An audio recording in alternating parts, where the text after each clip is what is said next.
Luasnya seperti apa. Tapi sebelum itu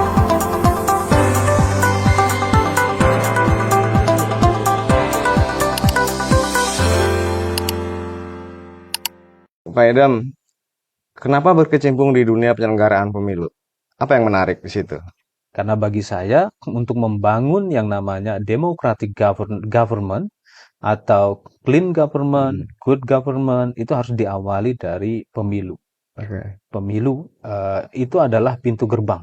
Berarti udah 22 tahun berkecimpung di penyelenggaraan Mm-mm. pemilu, Pak Edam. Nggak bosen?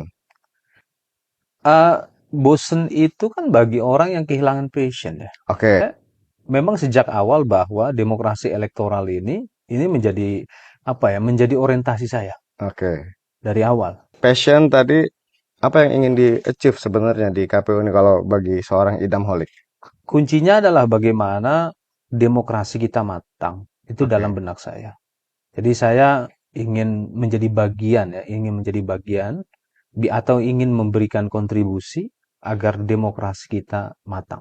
Kira-kira di 5 tahun pertama menjelang 20 tahun lagi 2045 ini, apa yang harus dilakukan untuk demokrasi Indonesia ini bisa lebih matang? Ya. Demokrasi elektoralnya harus matang. Ya, pemilunya harus betul-betul berintegritas. Oke. Bicara tentang pemilu berintegritas, ada banyak pihak yang harus memiliki pandangan yang sama. Mm-mm. Tidak hanya penyelenggara, tidak hanya peserta, Mm-mm. tidak hanya stakeholder, tapi Oke. juga pemilih.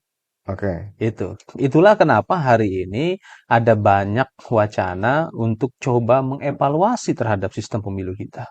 Dari evaluasi yang dilakukan oleh KPU RI, setelah melihat dari semua daerah, semua kabupaten kota, catatan apa yang paling penting untuk kita apa namanya eh, pelajari, kemudian kalaupun ada perbaikan, perbaikan apa untuk pemilu? Bagaimana dengan pilkadanya juga dari catatan KPU RI terhadap pelaksanaan di sepanjang 2024?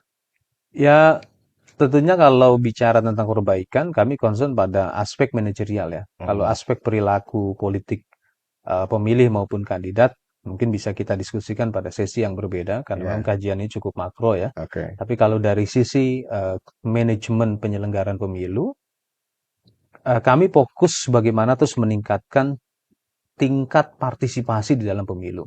Hmm. Karena pemilu yang baik biasa ditandai dengan pemilu yang partisipatif. Oke. Pasca putusan MK ini apa yang sedang dipersiapkan KPU? Undang-undangnya kan bukan bagian KPU, ini undang-undangnya ada di DPR. Nah, Hmm. yang di tengah dipersiapkan KPU secara kelembagaan, secara nasional apa? Ya, kemarin di tahun 2025, mulai Hmm. dari kuartal keempat, Hmm. kami khususnya di Divisi Teknis Penyelenggaraan Pemilu, kami melakukan kajian. Oke. Melakukan kajian akademik Hmm. bersama para ahli, Hmm. bersama praktisi Hmm.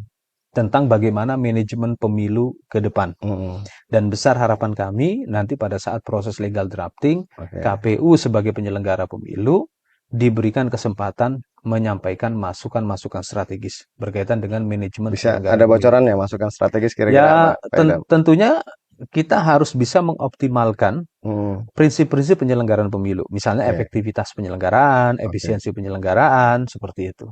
Apa yang bisa dilakukan oleh KPU sampai dengan persiapan pemilu selanjutnya? Sekarang ini harus bisa mengelola datanya dengan baik. Oke. Karena data itu bagian dari hak informasi publik bagi pemilih. Hmm. Dari data itulah pemilih mendapatkan informasi penting Oke. dalam mengambil keputusan politik mereka. Hmm. Ya, jadi dengan demikian, teman-teman besar harapan saya bisa menghadirkan manajemen penyelenggaraan kantor KPU itu basisnya Hmm. big data.